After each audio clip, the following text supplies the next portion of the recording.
Kakek tua yang diduga sebagai pengemis ini secara mengejutkan menolak pemberian seorang konten kreator yang membawa segepok lembaran uang ratusan ribu untuk diberikan padanya. Jika biasanya konten kreator bisa dengan mudah mendapatkan orang yang mau diberi rezeki berlimpah, kali ini ia terkejut ketika si kakek menolak dengan caranya yang halus. Meski sempat memaksa agar si kakek menerima uang pemberiannya, namun tetap saja kakek tersebut kekeh menolak. Yang mencengangkan, si kakek menolak pemberian uang sebanyak itu lantaran tak sanggup memikul beban tanggung jawab. Sebab uang atau harta benda kelak akan dipertanggungjawabkan di akhirat atau hari pembalasan nanti. Si kakek benar-benar tak sanggup, namun ia bersedia jika hanya diberi sebungkus nasi. Banyak. Enggak diterima kalau banyak, Pak. Enggak banyak. Enggak banyak itu mah, Be. Enggak. Enggak mau tanggung jawab saya. Enggak, mau. ini ikhlas. Kalau 10.000 atau 5.000 mau. Enggak mau. Itu mah udah keliwat puasanya. Dikit. Enggak. Kalau ada 10.000. Ya udah saya jajanin buat makan aja gimana? Ya boleh. Boleh ya? Beli nasi aja. Boleh ya. Kalau nasi boleh. Ini nggak mau diterima. Enggak mau terima. Kenapa? Kita tanggung jawab di akhirat. Di jero kubur saya tanggung jawab. Enggak banyak kok. Ini nggak banyak. Udah ini kalau lagi puasa tuh mau lebaran. Oke, berarti beli makan aja ya. Lebih zakat itu. Oke. Bapaknya nggak mau terima banyakan katanya. Ya udah. Ini dibikin. Sih nggak banyak orang yang kayak begitu. Kadang-kadang ada orang yang dikasih imbalan atau uang atau jelas kasih itu tujuannya sedekah, tapi dia pasti terima gitu. Tapi untuk kakek-kakek yang tersebut jarang terjadi ada gitu. Biasanya hal itu terjadi di sinetron, tapi ternyata di hari realita ada. Luar biasa sih. Belum pernah ketemu sih, tapi saya sih tidak mengesampingkan atau tidak membedakan pengemis yang lainnya gitu. Itu kembali lagi ke pribadi masing-masing gitu. Kalau dia punya sifat baik, itu lebih dari baik ya buat saya, mulia lah. Kisah kesahajaan si kakek pengemis layaknya para tokoh sufi yang mencari nafkah sebatas menyambung hidup ini jelas agak ganjil.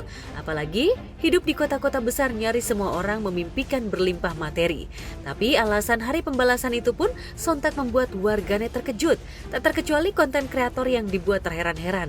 Lantas bagaimana reaksi selebriti melihat sikap zuhud atau merasa cukup atas apa yang dilaluinya? Benarkah ini cerminan tirakat spiritual yang sesungguhnya?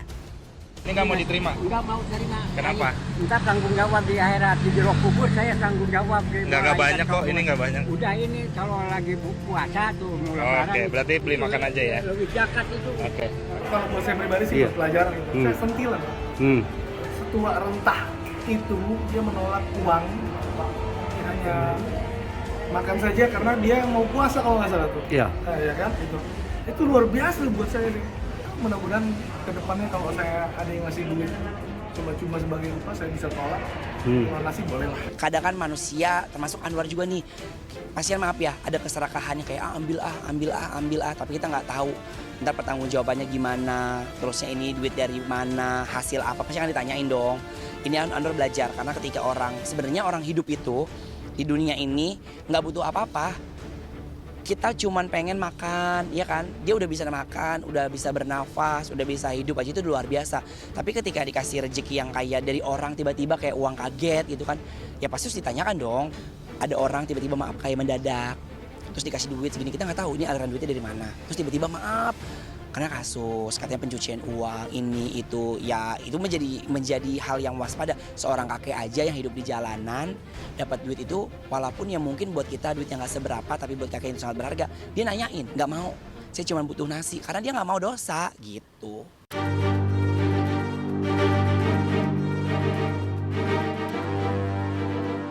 Ketika ada banyak fenomena mengemis menjadi pendaringan hidup di tengah kepedulian orang pada kaum papa, seorang ibu pengemis paruh baya yang mengaku datang nun jauh dari Banten Ujung alias Pandeglang justru bikin resah warga Depok karena aksinya justru tak membuat simpatik warga yang memberi sumbangan. Tingkah kontras dengan sikap sang kakek di atas diperlihatkan perempuan paruh baya ini dengan cara mengemisnya sambil memaksa donatur atau penyumbang untuk memberinya uang lebih banyak. Ketika diberi uang 10.000 bukannya bersyukur, ia malah meronta meminta uang sumbangan 1 juta. Dengan dalih ia datang jauh-jauh dari Pandeglang, Banten ke Depok. Sontak permintaan ini pun mengejutkan warga. Yang mencengangkan, si ibu berdalih jika ia merupakan malaikat utusan Tuhan. Mirisnya, ia menolak sumbangan 10.000 karena sebelumnya pernah diberi uang 30.000. Kan tadi ini udah ibu, astagfirullah. Saya juga lagi ujian ini.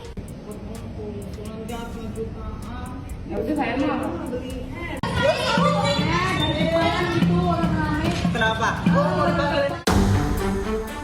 Tingkah ibu pengais rezeki di jalanan ini pun viral. Selain dianggap tak mensyukuri pemberian, warganet juga menduga tindakannya mengemis sebagai modus dengan cara mengobrol kemiskinan dan belas kasih. Lantas bagaimana reaksi selebriti melihat tingkah aneh ibu pengemis ini? Tidak dengan cara seperti itu gitu, maksudnya apalagi kalau namanya minta-minta kan biasanya juga seikhlasnya dan tidak menyebutkan nominal, nanti udah dikasih minta lagi menurut aku itu sangat-sangat nggak bagus ya, nggak baik dan apa sih namanya mengganggu. Bahkan kan juga kita lebih baik menyumbangkan kepada yang benar-benar membutuhkan dan bukan dengan minta nominal gitu. Saat heboh aksi pengemis paruh-baya yang bikin jengkel warga Depok, Jawa Barat, di jagat maya viral aksi dari penyanyi Jessie J dan David Foster tampak tengah bernyanyi di antara kerumunan orang pesta dengan gaun yang anggun.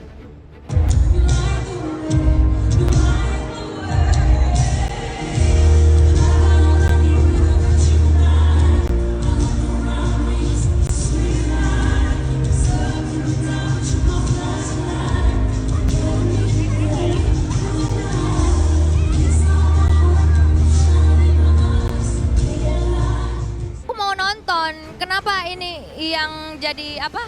Yang jadi Crazy Rich bawa mereka jadi pengisi acaranya? Kan saya bisa datang ke sana harusnya ya, daripada harus beli tiket. Udah gitu sold out lagi. Wah, tahu gitu aku ke sana sih. Ini kan siapa sih ini Crazy Rich? Kok bisa gitu? Usut punya usut, rupanya penampilan Jessie J dan David Foster di pesta malam itu merupakan penampilannya di pesta pernikahan salah satu putri konglomerat tanah air, yakni Tina M. Basuki.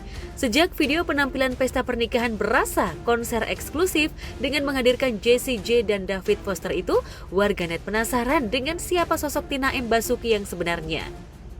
Belakangan diketahui jika pernikahan Tina M. Basuki, Crazy Rich asal Surabaya itu dihelat secara tertutup di sebuah hotel bintang 5 Pusat Jakarta pada Minggu 2 Juni 2024 lalu.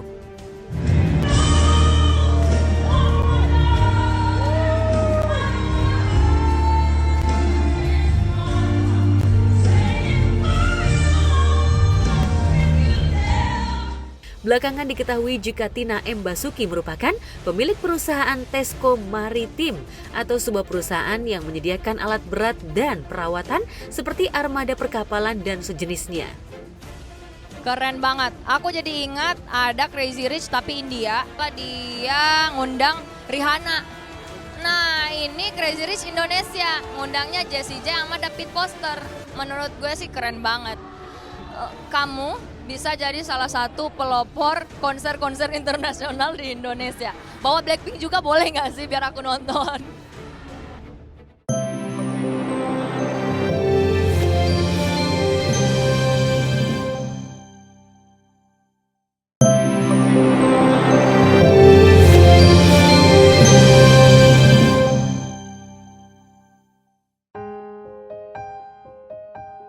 Jomblo dan sibuk berkarir sebagai selebritis tanah air sekaligus politisi muda yang bakal berkantor di Senayan, Verrell Bramasta selalu mengutamakan penampilan.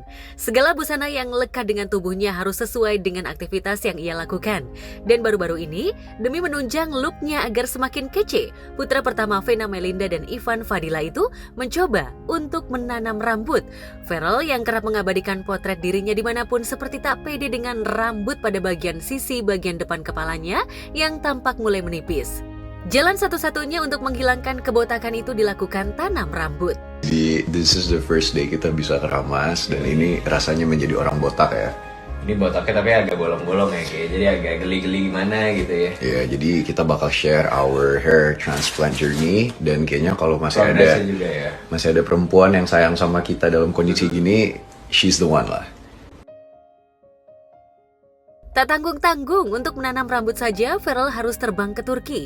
Menariknya, Feral tak sendiri, adiknya Atala Naufal dan juga ayah tercinta Ivan Fadila tampak ikut juga menanam rambut. Feral seperti merelakan rambutnya yang kerap gelimis untuk ditanam rambut demi hasil yang memuaskan.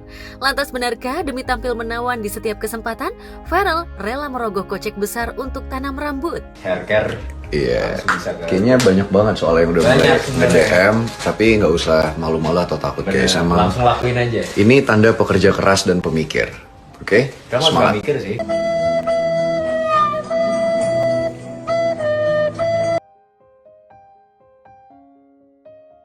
Tentu saja kekompakan Feral, adik dan juga ayahnya memang menarik perhatian. Apalagi Ivan bak besti Feral dan Atala ketimbang ayahnya. Seperti menolak tua, ditambah Ivan juga ikut melakukan treatment tanam rambut tak mau kalah dengan kedua putranya. Mereka tampak begitu kompak, plesiran ke setiap destinasi wisata yang ada di Turki. Mereka menghabiskan sisa liburan sambil melakukan perawatan demi terlihat menawan.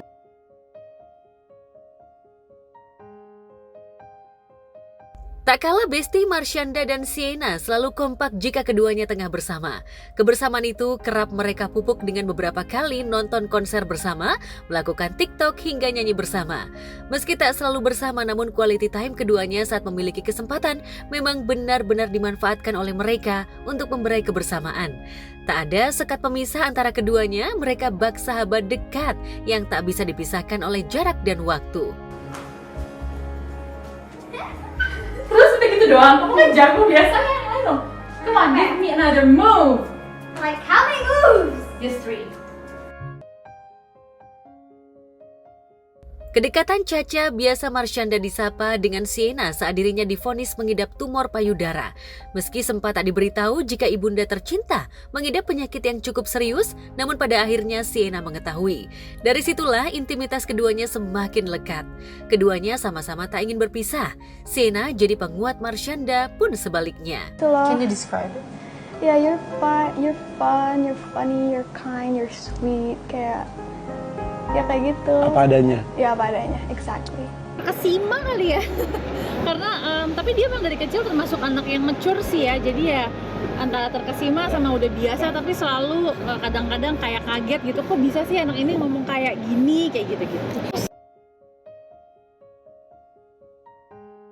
Momen sweet antara Marshanda dan Sienna pun beredar di jejaring maya.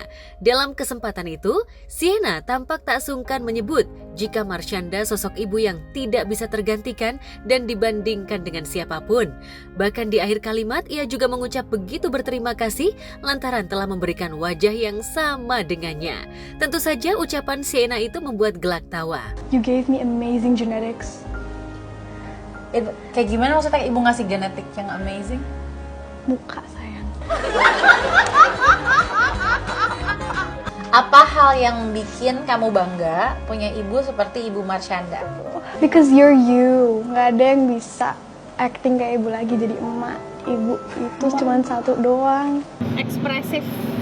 Ekspresif banget soal perasaan dia, soal kesenangan dia gitu. Komunikasi sih, berusaha ngobrol sama dia, berusaha memberikan contoh kita orang tua yang ada di sekitar dia menyayangin dia.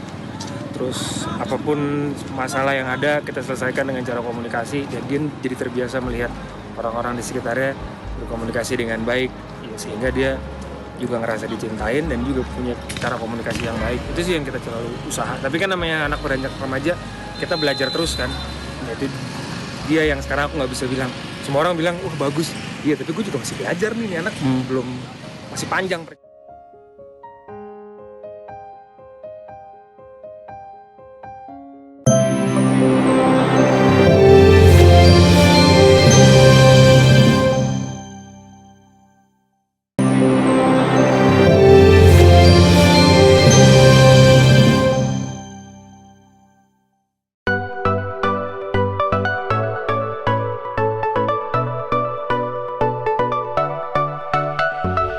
Pemirsa, belajar bahasa asing terutama bahasa Inggris di era modern memang sangatlah penting lantaran bahasa Inggris sudah menjadi bahasa internasional. Dan untuk bisa menguasai bahasa Inggris tidak harus mahal. Hal ini dibuktikan oleh seorang siswi kelas 2 sekolah dasar bernama Adelia. Pasalnya Adelia pandai berbahasa Inggris, hanya bermodalkan nonton video di YouTube sejak dirinya masih duduk di bangku taman kanak-kanak. Oke, ini adalah siswi kelas 2 SD. Tapi katanya dia pandai bahasa Inggris. Tanpa belajar, dia belajar sendiri dari YouTube. Betul, Delia? Iya. Kok bisa kamu bisa bahasa Inggris? Coba dijawab dengan pertanyaan Bapak, dijawab dengan pakai bahasa Inggris. Kok bisa kamu bisa bahasa Inggris? Dari mana kamu belajar? I learned English from YouTube. Serius? Yes, I'm serious. Gak ada yang ngajarin sama sekali? No. Ibu, bapak, kakak? My sister only learned me sometimes. Di YouTube apa kamu belajar bahasa Inggrisnya? ABC. Dari kelas berapa kamu belajar bahasa Inggris dari YouTube? Sampai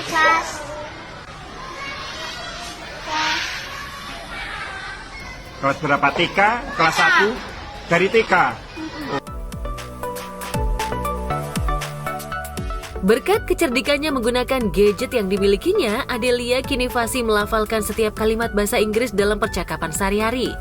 Kemampuan Adelia yang fasih berbahasa Inggris tentu saja bisa menjadi contoh bagi anak-anak seusianya agar mau belajar bahasa Inggris dengan cara yang mudah dan juga murah. Berapa lama kamu belajar bahasa Inggris dalam sehari? Pakai HP atau pakai tab? Phone. Phone? Oh, memang dipulihkan oleh ibumu? Ya. Tapi masih bisa bahasa Indonesia kan? Bisa bahasa daerah nggak? Bisa. Oke, berarti kamu harus belajar di YouTube juga bahasa daerah.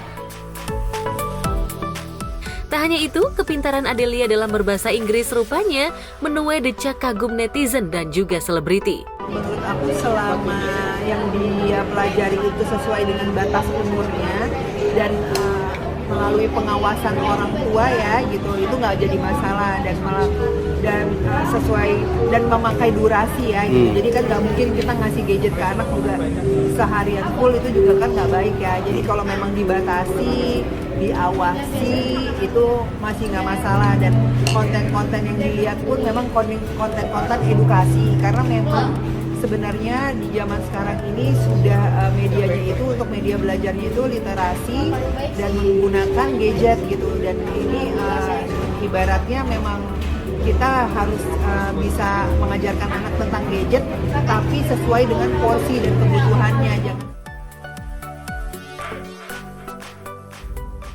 Pasangan selebriti Rizky Bilar dan Lesti Kejora menjadi salah satu saksi sejarah Timnas Garuda lolos ke babak 3 besar kualifikasi Piala Dunia 2026. Serunya, pasangan yang menikah pada 19 Agustus 2021 itu mengajak serta putranya Muhammad Levian Al-Fatih Bilar atau yang akrab disapa Baby L atau Abang L. Ulang lagi. Di dadaku Garuda kebanggaanku. Terus? Ku yakin hari ini pasti menang. Hore! Cium logonya, logo ini cium. Enggak nyampe.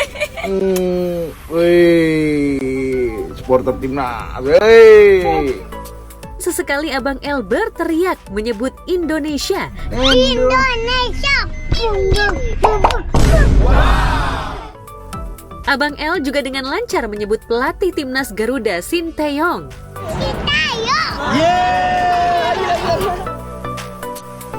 Usai menghabiskan waktu bersama dengan putra tercinta Rizky Bilar dan Lesti Kejora yang juga pemeran utama dalam sinetron RCTI Aku Mencintaimu Karena Allah, menemui penggemarnya di kawasan Serpong, Tangerang. Di acara meet and greet itu Rizky dan Lesti tak tinggal diam, keduanya terlihat heboh dan mengajak penggemarnya bernyanyi bersama. Sekali seumur hidup, cukup satu kali, jangan berubah. Untuk selamanya, setia sekali.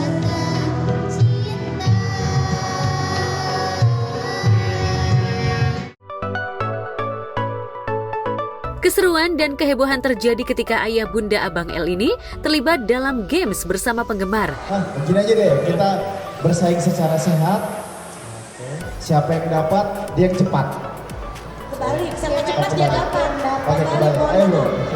Ayo boleh kenalan Mbak. Kenalan aja kenalan Pak Urang. Boleh kenalan nggak? Itu garangan jentas siapa Urang aja kenalan sok mana boleh Iya. Gini ini aja. Nggak bro, terlalu biru langit. Gue mau yang itu aja tuh. Gue mau itu aja tuh. Gue suka cewek-cewek yang pakai jepitan-jepitan rambut soalnya. Ya boleh lah, tapi kayaknya biru sama biru cocok deh, kuning sama kuning deh. Sukanya apa? Aku sukanya party. Oh, pelawak berarti party. Kenapa tuh? Mantap. Tepuk tangan dulu dong. Keduanya terlihat begitu total, sehingga para penggemar setia mereka dan penggemar sinetron Aku Mencintaimu Karena Allah merasa puas. Oke, langsung kita kasih hadiah. Iya, silakan. kamu aja deh yang memutuskan. Dioper terus. Yuk, 1, 2, 3 sini sis, maju depan sini. Yuk, kita langsung kasih hadiah. Ya udah, untuk Ali dan Hikmah. Aku woman super woman. Yeay! Tepuk tangan dulu dong. Foto dulu, ya 1.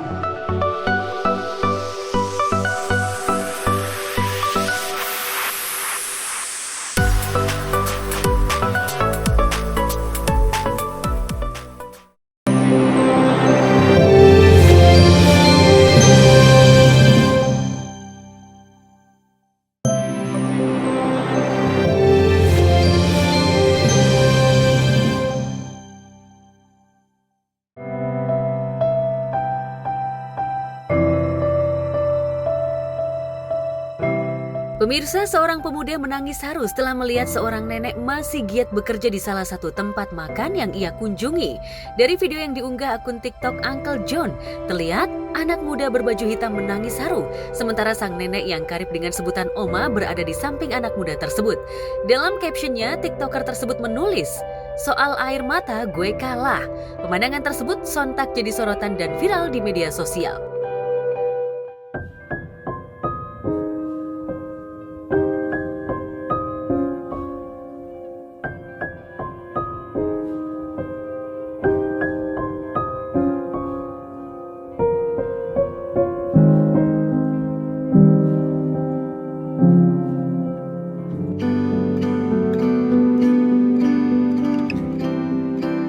Momen haru makin menjadi tatkala Oma yang tengah bekerja memeluk anak muda tersebut.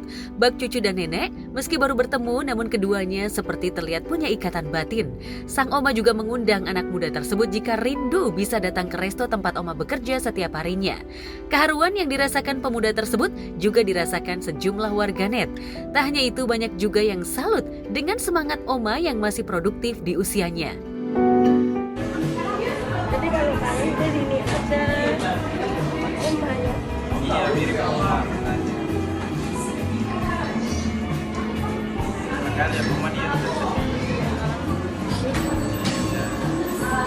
Hal-hal baik seperti ini yang harusnya diviralkan, bukan hal-hal jelek.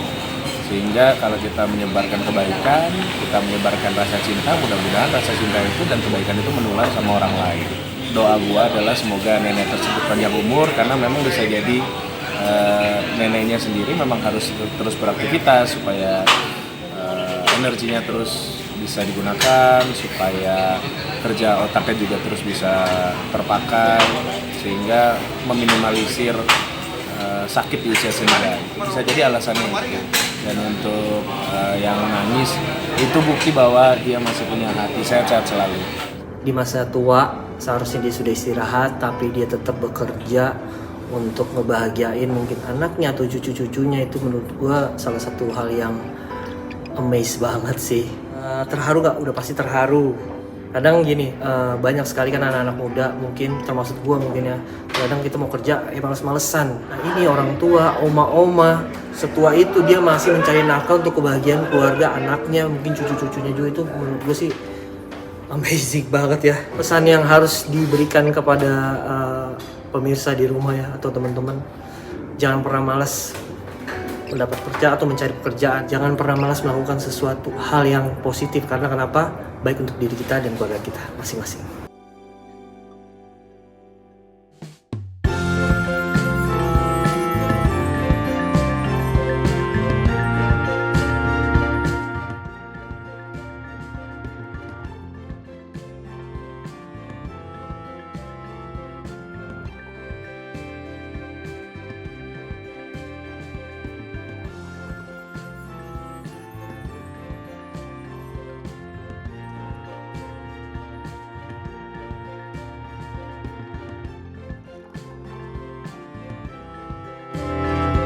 A dibanding B sama dengan 3:5.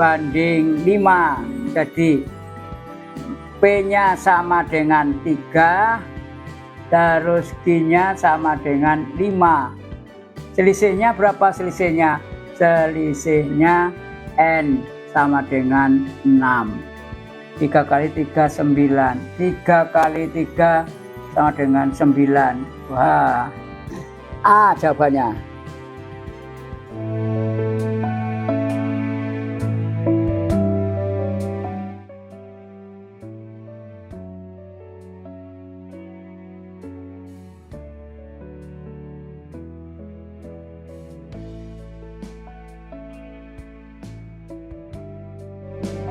Mbah yang usianya sudah 78 tahun, hampir 80 tahun.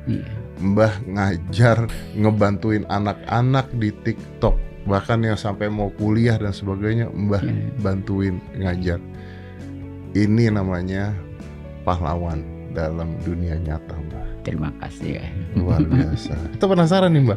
Jadi awalnya kok Mbah ngerti main TikTok? Itu kan tadinya mau mendirikan bimbel, tapi kok sarana prasarana enggak mendukung video.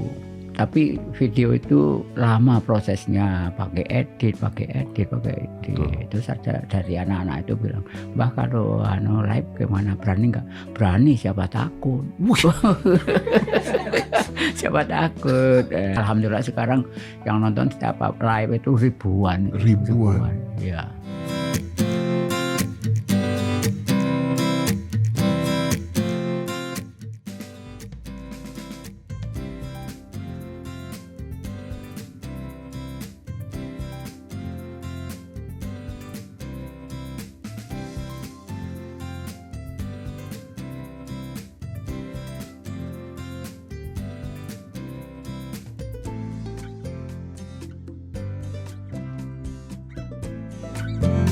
Mbah Melan ini orang yang luar biasa. Beliau ini adalah punya kemampuan dalam bermatematika, dan dia juga gak mau melemahkan saraf otak, makanya dia sembari ngajarin secara online gitu. Jarang terjadi loh. Jadi menurut saya hal ini patut diacungin jempol dan menjadikan apresiasi, bisa dicontoh oleh para manula-manula ya, yang mungkin manula yang pinter geografi ngajarin itu gitu. Jadi ya pokoknya salut lah gitu. Saya berdoa semoga Mbah Melan senantiasa diberikan kesehatan terus dan biar bisa memanfaatkan ilmunya kepada seluruh masyarakat Indonesia. Ada yang yang laporan, Mbah saya alhamdulillah diterima di UGM jurusan matematika, jurusan teknik. Terus ada yang karena itu selama mengikuti belajar sama Mbah. Iya. Tapi ada yang akhirnya terus apresiasi, ada dong, Mbah. Iya, ada. Ada lah pasti ya. Jadi itu penontonnya ya alhamdulillah dari mulai SD, SMP, SMA, kuliah, yang mau kuliah, dan bahkan ada yang dari ini Pak Dokter. Saya ingin mewakilkan sebagai rakyat Indonesia, orang yang tinggal di Indonesia, juga kebetulan saya ada di instansi Kementerian Pertahanan. Terima kasih banyak buat Mbah Melan. Terima kasih banyak. Saya mewakilkan orang-orang, ayah, orang tua, terima kasih banyak untuk Mbah Melan. Anda itu pahlawan.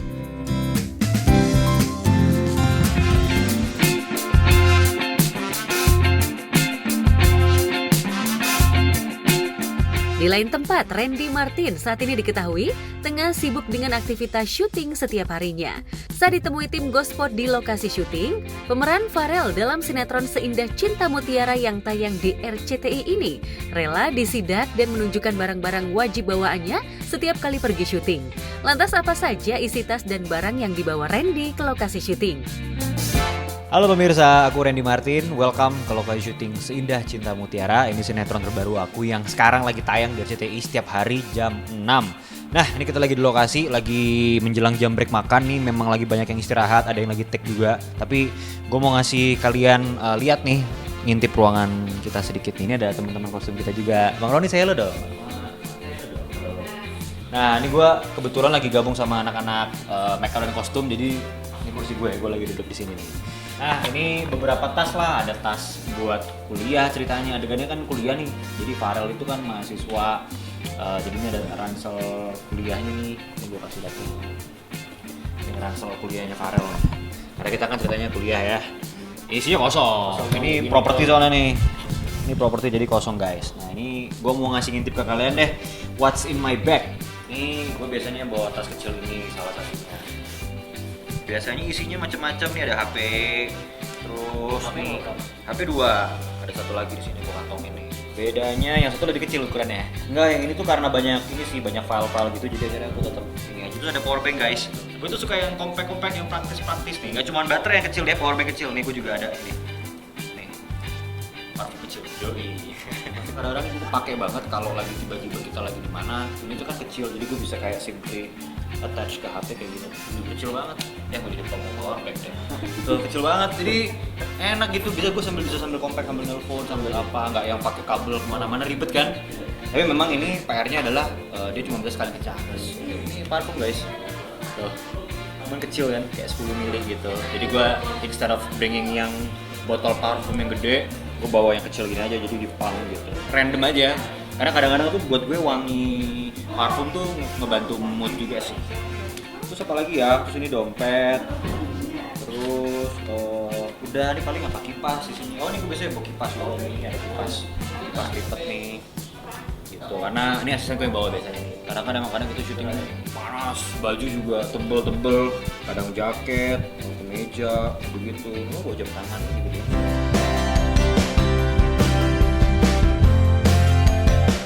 Ya, selain membawa parfum, power bank, kipas angin, dan headset, Randy rupanya punya barang wajib yang tidak boleh ketinggalan sama sekali, yakni handphone. Pasalnya, gadget miliknya tersebut banyak menyimpan data-data penting harus ia bawa setiap harinya.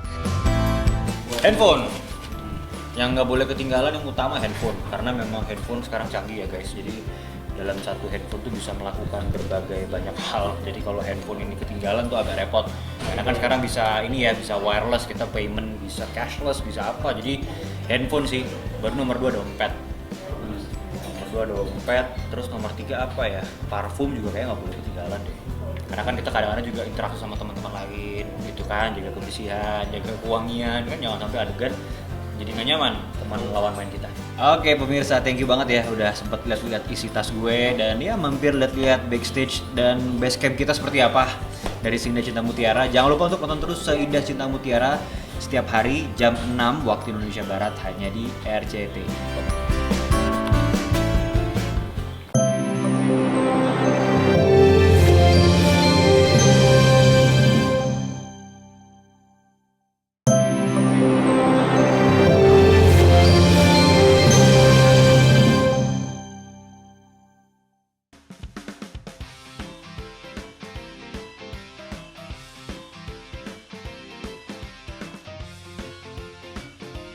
Sama halnya dengan Marsyanda, Vicky Prasetyo yang pernah dikabarkan dekat dengan Marsyanda tak kalah dekat dengan anaknya. Dalam kesempatan itu, Vicky mengajak putranya yang bernama Samson untuk berburu hewan kurban.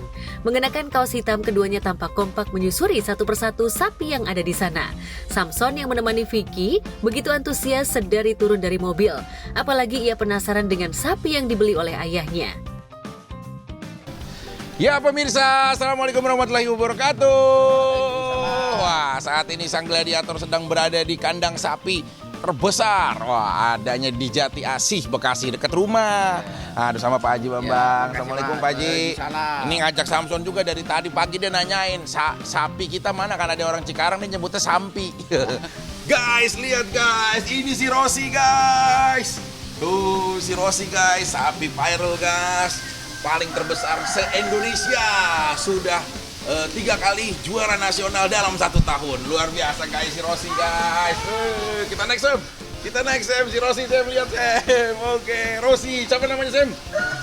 Rossi, kalau Rossi suaranya bagaimana? Suara Rossi bagaimana?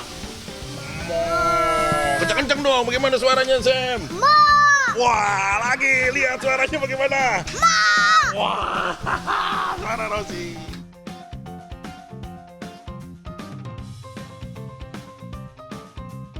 Setelah mengitari dan melihat-lihat sapi, mata Vicky tertuju pada salah satu sapi yang ukurannya jumbo. Sapi tersebut merupakan salah satu sapi berukuran besar yang mencapai 1 ton lebih yang ada di kandang tersebut. Samson yang melihat sapi itu pun tampak sumringah lantaran ia bisa melihat sapi raksasa secara langsung bersama dengan ayahanda tercinta. Karena melihat anaknya bahagia, Vicky pun mencoba menaiki Samson ke atas sapi tersebut. Sayangnya bukannya tertawa bahagia, justru Samson menangis histeris. Meski Vicky memastikan aman, namun tangis Samson semakin pecah. Ayo naik Sam.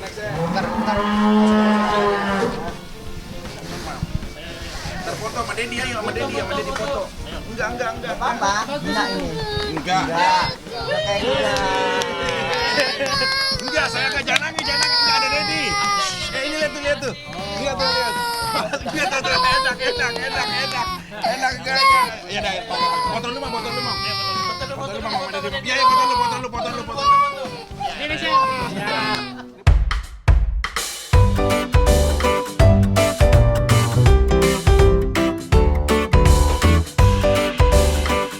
Samson tampak takut dengan sapi limosin tersebut. Bahkan Samson tak ingin memiliki sapi tersebut untuk dikurbankan. Sapi yang ia pilih justru lebih kecil dari sapi yang ia tunggangi. Lantas benarkah demi anak kesayangannya, Vicky rela menurunkan egonya untuk membeli sapi yang lebih kecil?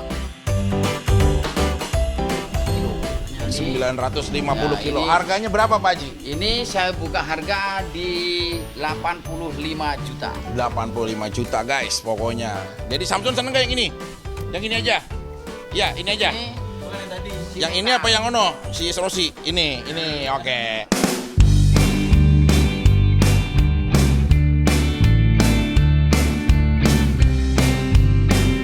Jika kebanyakan parade diisi oleh orang-orang berkostum unik, lain halnya dengan apa yang dilakukan oleh Irfan Hakim.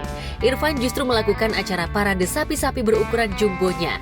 Irfan layaknya host yang mengabsen satu persatu sapi jumbonya yang ada di kandangnya. Beberapa sapi seperti mengerti apa yang telah dilakukan Irfan. Salah satunya adalah Condro Simo, yang ketika dipanggil tiba-tiba memperlihatkan giginya seolah senyum. Ini dia parade sapi kita. Yang ada di rumah itu kan 6 bulan terakhir itu ada sapi besar namanya Condro Simo. Insya Allah tahun ini akan dikurbankan. Nah sekarang bahkan di rumah sudah ada 4 sapi juga. Jadi ada Jonoko, ada Condro Simo, ada Niki dan juga Bomber. Ada 4 sapi besar dan juga ada 2 sapi kecil. Jadi ada 6 sapi di rumah. Ini agak aneh sih ya. Rumah siapa sih yang ada sapinya, itu rumah gue.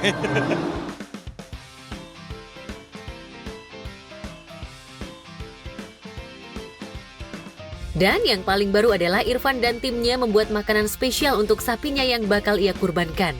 Makanan spesial diberikan Irfan dari mulai aneka ragam buah-buahan hingga rumput dan dedaunan. Keempat sapi-sapi Irfan berukuran jumbo itu tampak lahap. Namun tentu saja perilaku Janoko yang bikin heboh. Janoko mendadak tak ingin makan. Namun pada akhirnya ia ikut nimbrung dengan sapi lainnya setelah berhasil dirayu oleh kipernya.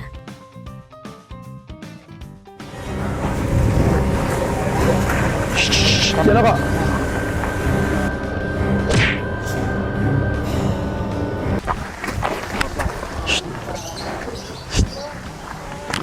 Diam. Makan. Makan sini. Nah, makan. Nah, makan.